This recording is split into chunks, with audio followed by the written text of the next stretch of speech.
它的昵称叫做万病之源啊，因为现代的科学界跟医学界这么称呼它的，几乎所有的慢性病跟慢性炎症都有因果关系，它经常是互为因果的，就是慢性炎症会导致你的不健康，然后呢不健康会让你的慢性炎症变得更恶化，所以它会形成一种恶性循环的。我们要对慢性炎症要有认识的话，我们应该先从炎症这2个字开始认识。实际上我们身体有2种炎症，一种炎症你可以称它为急性炎症，一种炎症你可以称呼它为慢性炎症啊。急性炎症英文叫做 acute inflammation， 慢性炎症叫做 chronic inflammation。 急性炎症其实就是我们身体的一个免疫机制，一个修复机制。你如果不小心切菜的时候切到手了，有细菌侵入你的伤口了，那你的伤口周围就开始红肿了，这个红肿本身就是我们身体的免疫机制啊，这就是一个急性炎症的开始。所以急性炎症就是我们身体的一个修复反应，它的修复是为了 recovery， 是为了治愈。急性炎症是一个修复的过程，所以急性炎症的时间往往不会延续太长，时间短一点的3-5天，时间长一点的10天8天修复就结束了。所以你一个伤口不会太久，这是急性炎症。急性炎症通常是有特异性的，就是说在某个位置发生了某个事情，要不然手指头，要不然耳朵，要不然肚子，要不然背后，就是它有一个特定的地方出现了一个特异的问题，要一个急性的炎症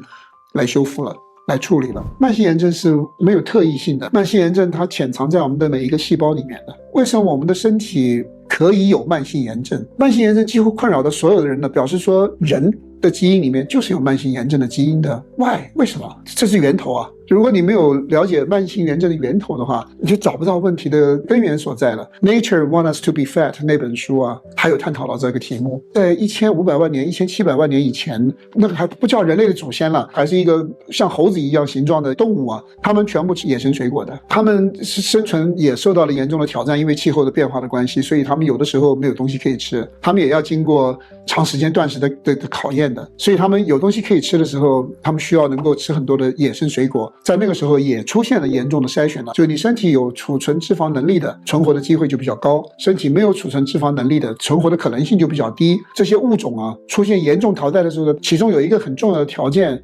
是这些物种身体里面有一种酶叫做果糖激酶啊 fructose kinase， 果糖激酶。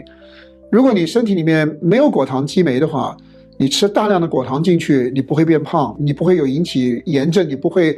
引起尿酸上，都不会。可是如果你身体里面有果糖激酶的话，你大量吃果糖的时候，这个果糖在你身体里面就会出现一系列的代谢的反应，这些代谢的反应就包括了脂肪肝，包括了尿酸上升，包括了胰岛素抵抗。你把这几个名词放在一块儿，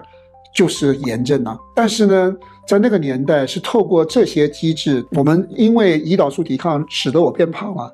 在那个年代，因为他吃果糖多，他身体里面有果糖激酶，使得他身体堆积脂肪，然后在进化的过程当中得到了生存的优势，最后淘汰出了我们人类。现在的我们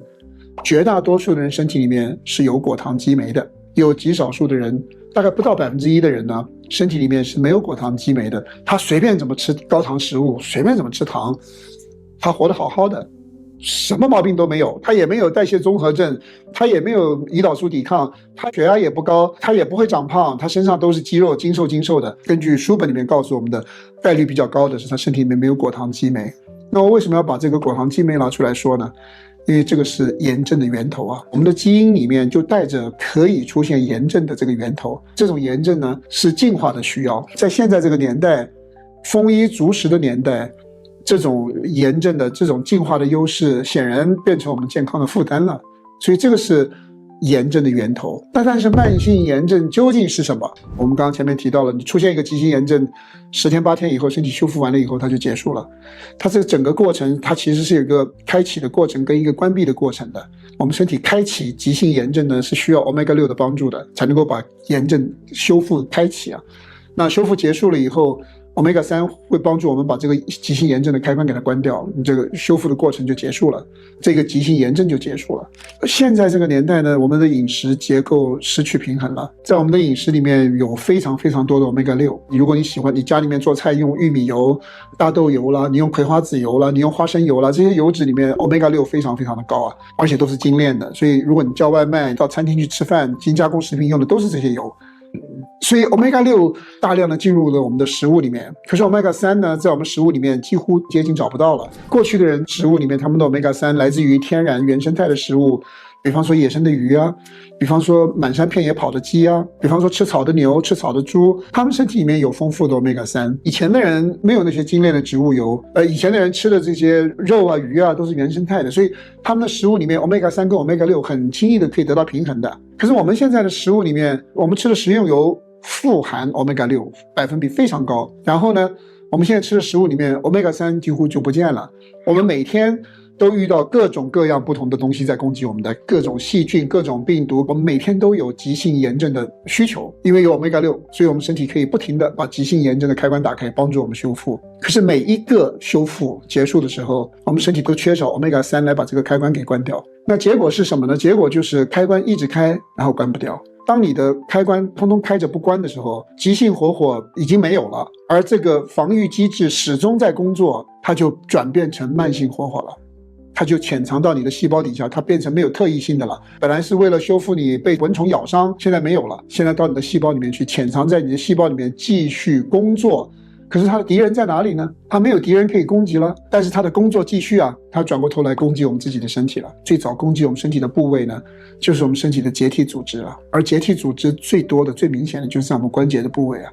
所以我们经常有人身体不好的时候，关节第一个感觉出来，这是因为慢性炎症啊，是你自己的身体在攻击。你们可以查一查2023年的数据，金额销量最高的药物啊，前10名里面有5个是跟癌症有关的，有5个是跟自体免疫有关的。我刚刚讲的这个慢性炎症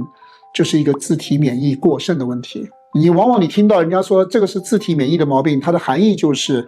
你的免疫系统在攻击你自己，你身体的慢性炎症导致了你的免疫系统过度的在工作，它没有对象可以攻击，它攻击你自己的身体了。所以处理慢性炎症是一个系统性的工作，你把慢性炎症的问题处理好了以后，你的感觉好像是一个不会生病的人了，因为慢性炎症是万病之源啊。接下来我会继续为大家分享慢性炎症要如何解决，如何逆转，欢迎大家继续关注波比健康的频道。